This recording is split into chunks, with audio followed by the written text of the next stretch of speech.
হজ্জে বাইতুল্লাহ হলো বিশেষ এক নিদর্শন, কিয়ামতের নিদর্শন, আখিরাতের এক নিদর্শন।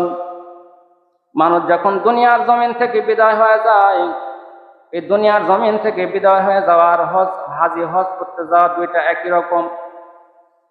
এই দুনিয়ার জমিন থেকে তোমাকে বিদায় করে দিবে, দুই টুকরা সাদা কাফন পরাইয়া, সমস্ত সম্পদ পড়ে থাকবে, পরিবার আত্মীয় স্বজন সবাই পড়ে থাকবে, সবাই তোমাকে নিয়ে কবরে নিয়ে চলে যাবে। আল্লাহ রাব্বুল আলামিন বুঝা দিলেন এটা হজ্জে বাইতুল্লাহ এমন একটা নিদর্শন, মাত্র দুই টুকরা কাপড় পরে, দুইটা সাদা কাপড় পরে তুমি তোমার বাড়ির থেকে বের হয়ে চলে যাবা। ফিরে আসবা কিনার কোনো গ্যারান্টি নাই, তোমার মাল সামানের কোনো চিন্তা নাই, তোমার পরিবারের কোনো চিন্তা নাই, তুমি চলে যাবা আমার বাইতুল্লাহ জিয়ারতের জন্য। আখিরাতের সফর আর হজের সফর দুটো সমান। হাসরের ময়দানে মানুষ পাগলের মতন দৌড়াবে, ওই বাইতুল্লাহ শরীফেও মানুষ পাগলের মতন দৌড়ায়, কারো দিকে কোনো নজর নাই। হাসরের ময়দানে মানুষগুলা উলঙ্গ হয়ে থাকবে, কিন্তু কেউ কারোর দিকে তাকাবে না।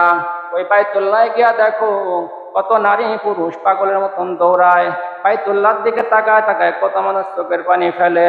মুসলমান ভাইরা রে আমার, কিয়ামতের কথা স্মরণ হয়ে যায়, হজ্জে বাইতুল্লাহর কথা শুনলে কিয়ামতের কথা স্মরণ হয়ে যায়। পাগলের মতন মানুষ ছোটাছুটি করবে, হাঁটু গেড়ে হাসরের ময়দানে বসে থাকবে। মোবাইলের মধ্যে দেখি, বাস্তবে তো দেখা নাই, কত মানুষ দূরে বসে বাইতুল্লাহর দিকে তাকিয়ে চোখের পানি ফেলতেছে আর কাঁদতেছে। কত মানুষ বাংলার জমিন থেকে কাঁদতেছে, সারা বিশ্বের প্রান্তর থেকে কত মানুষ চোখের পানি ফেলে কাঁদতেছে। আল্লাহ, জীবনে একবার হলে তোমার বাইতুল্লাহ আমাকে নিয়ে যাও, একবার হলেও তোমার বাইতুল্লাহ আমাকে নিয়ে যাও। মুফাসসিরিনে কেরাম বলেন হজ্জে বাইতুল্লাহ আর আখিরাত হলো দুইটা সমান।